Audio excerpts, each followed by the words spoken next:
ya okay agafilimi kacu nuko gatangiye. Aya basi barakwereka ruwaje rero muri ubwo buryo ahita asimbuka gwa hasi nk'ubundi bakomando bose ahita yitsimba hano n'umugororwa. Ako kanya rero afande wacu nawe yahise hatunguka.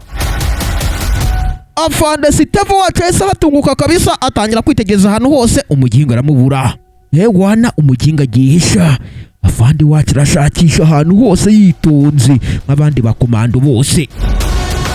Ako kanya ku rundi ruhande nanone barakwereka hari undi mugororwa uri kwirukanka uwitwa nde Rudomoro wacu yarirukanse rero ngo uzave ku b'imyaka. Ako kanya ko yirukanka hari undi wamwoze Runono umuri bubi. Ngabo rero sasa kumbi uwamukurikiye n'uwo bita nde n'uwo bita Gabo Innocent mu kwitegeza ahantu hose yabuze umuginga w'umugororwa ahita anyura hano rero sasa ajya kumushakisha. Hey agafilime kacu karuko gatangiye, nyaboneka nimba uri na mushyashya ukore subscribe kuri YouTube channel yacu kugira ngo udufilime nk'utu twiza tw'umwaka tukugereho 5 kwa 5. Wana afande we yarahagaze hano yabuze umuginga, kumbe umuginga nuko amwitegereza. Wana gusa afite ubwoba. Afande wacu ari kwibaza ati se umuginga ubu ngubu bahise ncikira he kweri.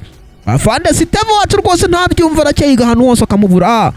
Wana yahise asubira nyumbani. Wana afande wacu yafatiwe muri ubwo buryo, icyo atazi nuko umugororwa musize hariya.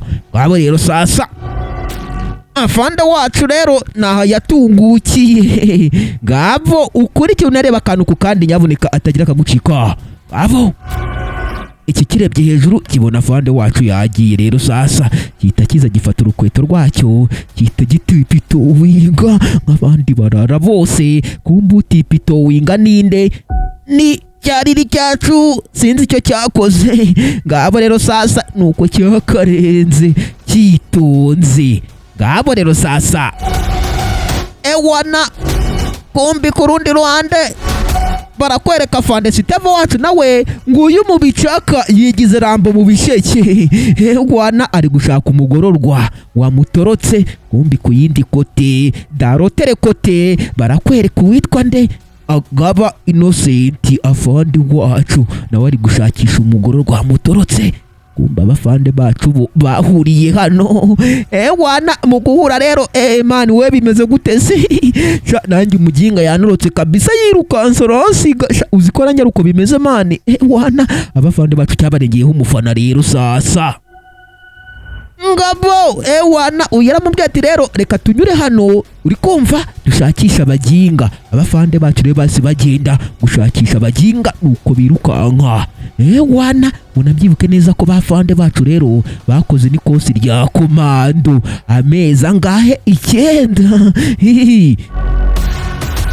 Kumbi ku rundi ruhande barakwereka uwitwa nde uwitwa Riri wacu nawe nguwo mu bicaka ari kwirukanka ngo uzaza urebe ari gutoroka. Sinzi ngo aratoroka afande aramutoroka cyangwa gusa wowe ukurikira unarebe atagira akagucika nyaboneka. Cyarase rero muri ubwo buryo kita kitsimba hano. Ngabo rero sasa gifite ubwoba disi cyariri cyacu sinzi icyo cyakoze. Kumba ko kanya waturutse inyuma yacyo azaveteka. Wana kigiye kwirukanka kibona ni mugenzi wacyo. Kumbi ni mugenzi wacyo nde Rudomoro. Bose bari gutoroka. Ngabo sha umuginga ndibu bari kunyirukankana. Wana nanjye niko bimeze mani, nanjye umuginga ndibu bi hano hirya. Okay abaginga byarabayobeye rero sasa cyabarengeyeho umufana. Ngabo bari kwibaza icyo bakora gusa byarabacanze. Wana barakora iki rero sasa? Ngabo abangabo uko bari kwibaza byinshi rero bitegereje hano hepfo babona imodoka. Kumbi barebye ku ruhande babona n'umufandi uri kuvugira kuri telefone. Bira bintu wabibonyera? Nabibonye uriya muginga. None si iriya modoka twayitwaye. Wowe iriya modoka reka tuyitware tuyicikiremo. Okay icyo gitekerezo ni kizima tugenda ahubwo. Abaginga rero nuko bavuyeyo bitonze batipitowinga kama jeshi nako kama civiliyani. Ngabo nuko bazaga. Kumbi uri hano nuwo bita afande Kaserebe wacu rero ari kuri telefone. Uravi kubiye imyaka rero sasa banza ari gutereta ewana kumva uko ari gutereta rero sasa barakwereka hari ibyavuyeyo biri kumusatira muri ubwo buryo rero sasa Kaserebe wacu hano ibigororwa ruguru hariya nuko biri kuza byitonze nta guhubuka. Uko baza rero bitonze barakwereka abafande bacu ku rundi ruhande nabo bari kuza bashakisha abaginga babacitse rwose ntibabyumva neza. Afande Steve wacu ndetse nande na afande Agaba Innocent. Ewana wibuka gukora subscribe nimba uri mushyashya kuri channel rero nyaboneka. Ewana uko baza ku rundi ruhande ni naka abagororwa basatira aho bagiye kwibira imodoka rero sasa manuka witonze mani. Ngabo ewana bafatanyije gucika bitonze barafatanyije rwose nuko baza Rudomoro wacu ndetse na Riri wacu bari gutoroka rwose gusa sinzi ngo baratoroka cyangwa barabafata. Ukuri cyo nareba kantu ku kandi nyaboneka. Babo rero sasa baraje barasimbuka bitonze abandi bakomando bose ewana barasimbuka. Uko basimbuka rero barasatiriye.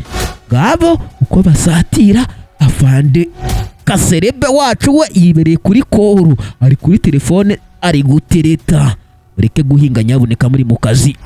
Ngabo ibintu byo guteretera mu kazi ntabwo ari byiza dore ibi byaraje byitonze bijya ku rugi rw'imodoka ewana bitangira gukurura byumva imodoka iradadiye. Ngabo rero bajya ku rundi rugi naho batangira kugira gute gukurura imodoka. Ngabo uko bakurura rero bitonze ku rundi ruhande barakwereka afande wacu ewana afande Sitavo ndetse na afande Agaba Innocent nabo nuko bari kuza kumva uko baje bitegereze hakurya ewana reba uriya muginga jo bitegereje babona hari umuginga uri kuvugira kuri telefone. Afande Kaserebe ntibazi ko ari afande Kaserebe tujye kureba uriya muginga jo ewana wenda yaduha n'amakuru. Bafande bacu rero baragiye kumbi hano bino byaraje byitonze bijya hano inyuma muri butu ewana bitangira gufungura urugi rwaho gusa urugi rurakomeye ntabwo rufunguka cyenyege. Ngabo rero sasa rurakomeye mani none se ubu turabigenza gute kweri ntabwo babyumva neza. Kumbi byitegereza hariya byabunye bafande bacu biyiziye ewana sinzi ngo barakora iki rero wowe gacwa we byarabacansi ewana dore barabaginga nabo baraje mani ubuse turabigenza gute. Kumva uko bakivuga ibyo ngibyo barakwereka abafande bacu baraje baraza bitonze. Afande Kaserebe babonye yahise ahubuka ku modoka yitonze jamba fande anabapigiye sariyuti ewana yarabasuhuje rero mwoga twamwe wa muginga we n'abantu babiri bonye banyura hano birukanka sha abagororwa ebyiri ngabo babiri rwose birukanka nabo nabonye pe nabo nabonye rwose nari nicaye hano nta muntu nigeze mbona. Ngabo rero sasa afande wacu yaraza hano ku modoka atangira gufungura inzugi z'imodoka ubanza batizeye cya Kaserebe ewana batangira kugicakaza bagisaka. Ukurikira unareba akantu ku kandi rero nyaboneka ngo biraherera hi ewana batangiye gusa kuyunguyu rero sasa baza n'inyuma y'imodoka kumbi mwibuke niho bya bindi byari biri ako kanya bahageze barabibura ubu se bino bintu byagihira. Bafande bacu bari gusaka Kaserebe nkaho batamwizeye. Ngabo rero sasa afande wacu arongera asubizaho urubutu afande wacu ntabyumva neza. Kumbi Kaserebe wacu telefone ye yarasonnye mu gusona yabwiye afande rero kiyongozi ati ndabona afande mukuru amamagaye rero reka njye kumutwara. Genda nta ribi. Cyarabaseze rero kiragenda sasa. Kaserebe wacu nuko yazaga barakwereka Kaserebe wacu arazinjira mu modoka. Uko yinjira mu modoka bafande bacu basigara hano rero ewana cyo marenge h'umufana baginga babacitse ewana bidatinze rero Kaserebe wacu imodoka yikubita ikiboko. Kumbi bafande bitegereje hasi babonye abaginga bashakaga babari iruhande bagiye kwirukanka mugaruke mwabaginga mwe igihe twahereye tubashaka sha. Ngabo rero sasa bafashe bano baginga batangira gukubitwa ikintu bita imiripuro rero sasa bano baginga rero kuntu baturuhije tubajyane muri ndabyemeye tujye kubafunga. Ngabo rero sasa abaginga bacu rero uko ari babiri byarangiye babatambikanye. Ni nakaga filime kacu kagira ku musozo wako. Mwakoze kuranda bakunda cyane cyane. Imana ibandebira icyoroshye. Ciao ciao.